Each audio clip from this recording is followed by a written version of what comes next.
Thank you, Robin. Oh, thank you, Richard. Thank you, other volunteers. So, good morning, everybody. Oh, that's a bit different. Morning! Come on, let's have it. Good morning!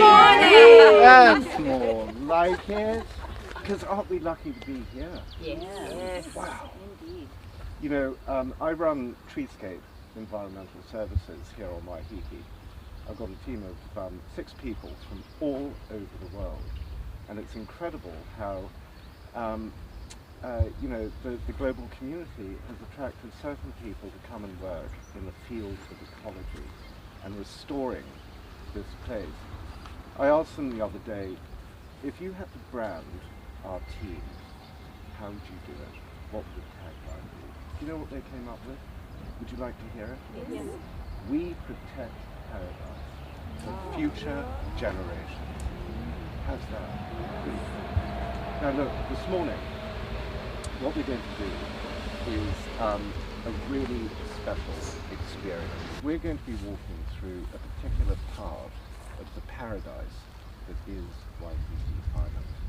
And we're going to walk through it in a very special way. We are soon going to step into Mother Nature's therapy room. So I'm only the facilitator. It is actually the connection between nature, let's call it Mother Nature, and each one of you that provides the healing. All right? And I'm simply here to help you learn how to deepen your experience. Sound good? Sounds great. Okay, awesome. Let's begin. I'd like you in a nice circle. Deep breath. Zoom! All right, let the walk begin. David? David works with me. Oh, does he? Yeah. Ah. Yeah, valued member of the team. And look at that.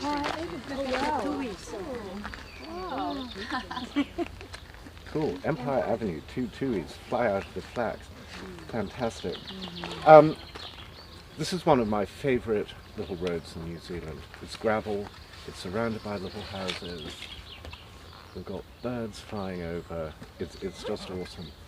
But it was named and built during World War I, when there was still a British Empire, and when tens of thousands of young Kiwi men and women left rural places like this to go to Gallipoli and to the Western Front and to the Middle East, many never to return.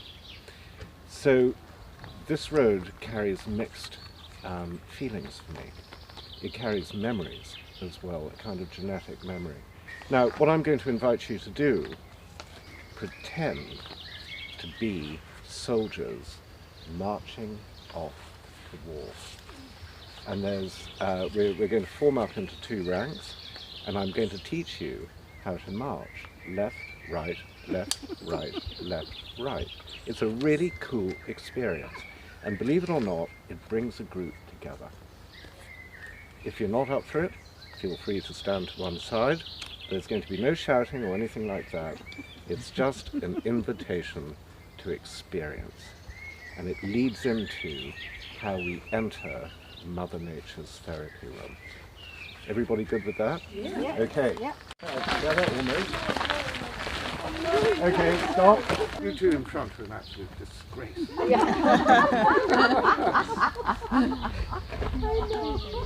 I think you'd better go to the back, and we're going to try with another 2. Marching to an unknown future. As one. How much fun was that? A lot of fun. Have any of you ever done that before? No. Yeah, one? Yep. I have a secret that nobody knows. As a child, I was a marching girl. Hey, well done.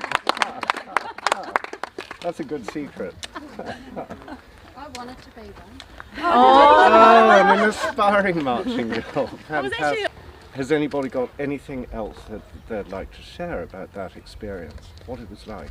It was easy because the group took you.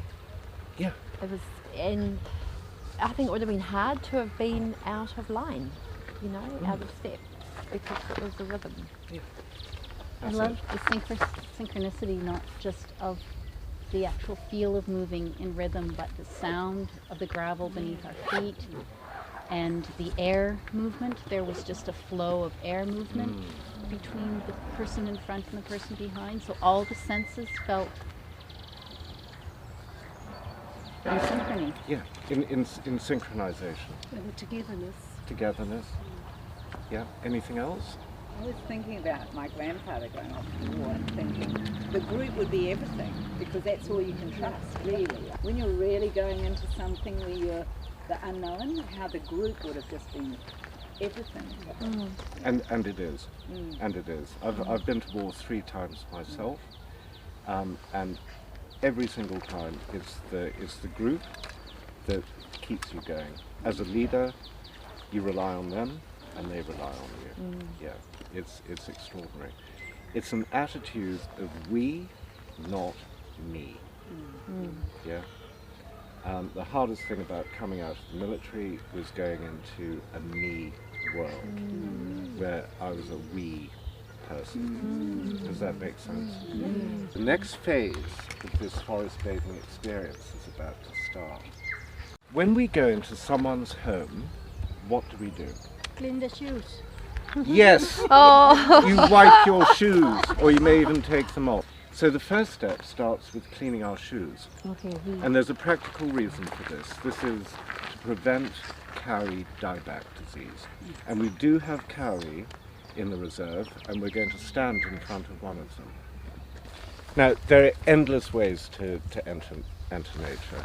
We've shaken off the road dust, we've awoken our curiosity, we've marched up to the gates, yeah? As a soldier, when you leave barracks and enter a war zone, you go through a threshold. You leave the old and familiar behind, and you enter the new and unfamiliar. And all we're doing is reversing the process.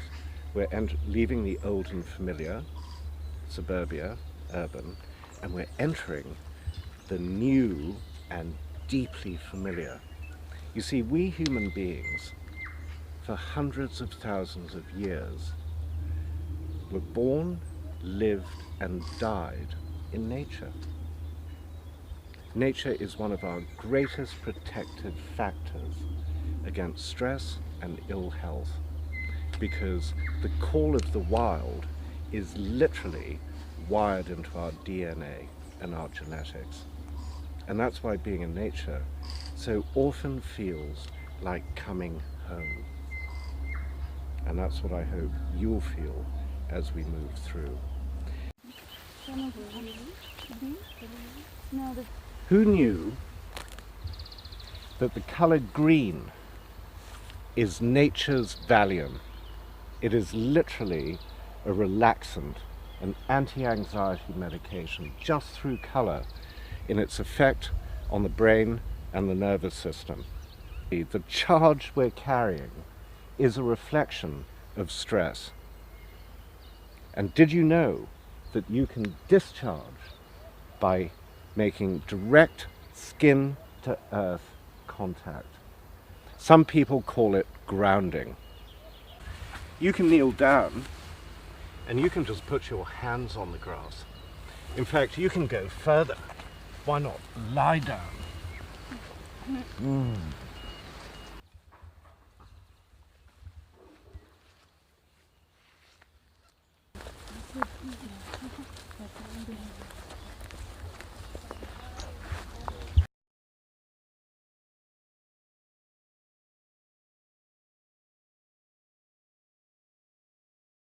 Because this is a kauri tree.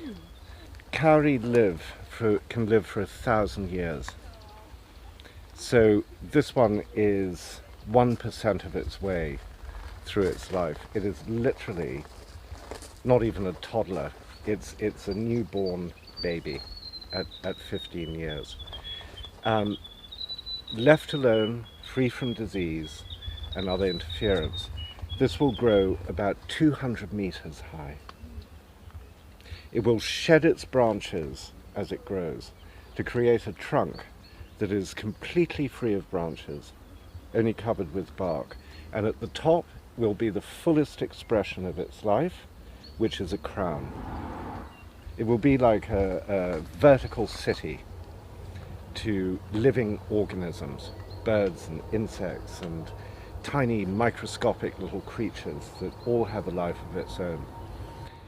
But these trees are at risk, and they're at risk because waterborne organism that attacks through the roots. And it seems to be that when those fine roots which are on the surface of the ground are broken, that is when the organism can enter and attack the tree from within.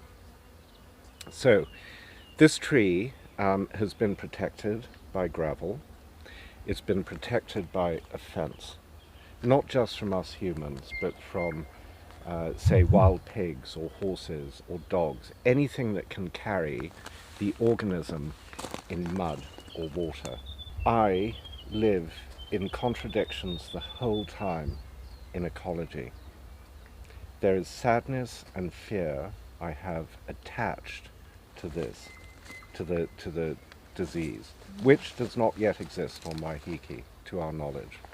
I have that, but I also have, just on the opposite side, so many examples of natives growing that have been planted by people like us, and the bird life that's been reattracted back to it, to the sound of bees under threat everywhere, but thriving here.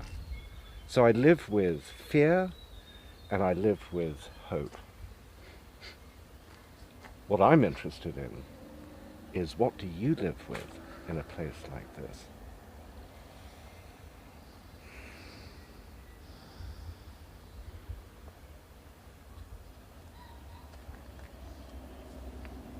Privilege and obligation.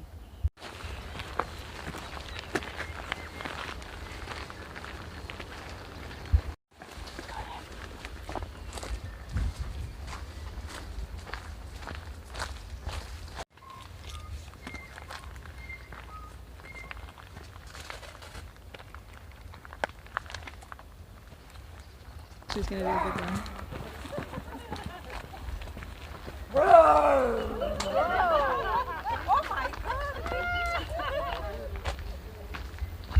Phytoncides are a tree's natural immune response to the threat of danger, be it from fungus, be it from insects, be it from people like us.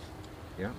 So when we actually touch a tree, what happens is that the tree emits a shower of phytoncides, and these are born on the breeze, and we can capture them on the skin and through the eyes and on the tongue, and they become absorbed in us, and what they do is they spark our immune response in a really healthy way. And when our immune response is sparked, we grow stronger, we grow healthier. Here's what the science out of Japan has shown since the 1980s. It has shown that phytoncides boost the body's natural killer anti-cancer cells, NK cells, by 40%. Wow. And the effect lasts. Just a single 2 to 3 hour walk doing this kind of thing will produce an effect that lasts for 2 to 3 days. Now that's a return on your time. And this is just one of many examples of how nature sustains you and you can sustain nature. So, who wants to take a tree shower? Yes! I've just chanced you all out, haven't I? Here's how you do it. If you go into a shower to wash yourself, you turn on the tap, don't you? Yes. All right. Now, that's all right. That's inanimate. These are living things. So how about we show some respect? Because we're going to give it a fright. We're going to stress it just a little bit, even with a loving intent. Okay, so here's my technique. I'm going to imagine my fingers are a little insect because I just want to produce that response. So I go, thank you, and I just touch it as softly as an insect. You can kneel underneath, get a different perspective, and absorb this stuff through the eyes. Go out on a limb, ha ha, stick out your tongue, and let it land on your tongue. You can breathe it in.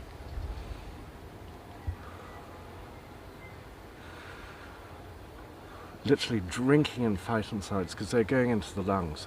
You know, it's direct. You got it? So you're bathing yourself on the outside and bathing yourself on the inside. All good? Any questions? Come in. Because we're going to close it off. Let's just get connected. Robin? Oh, you want to hold hands, do you? You All said connection. Yeah, first of all, is everyone safe? Grounded, together, present, strong, Open. open. All right, cool. Let's offer one word for what you're taking away from this morning, and as it were, put it in the pot between us. Nurture. Nurture, thank you. Happiness.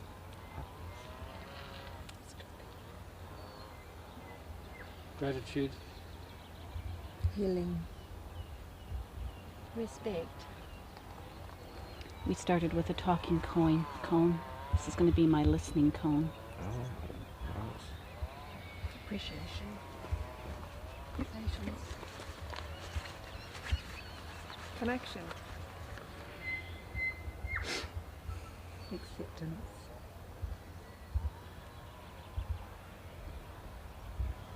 Wonder. Education. Curiosity. Healing. Confidence. All right, come on. Let's do it. Arms up, and we're going forward.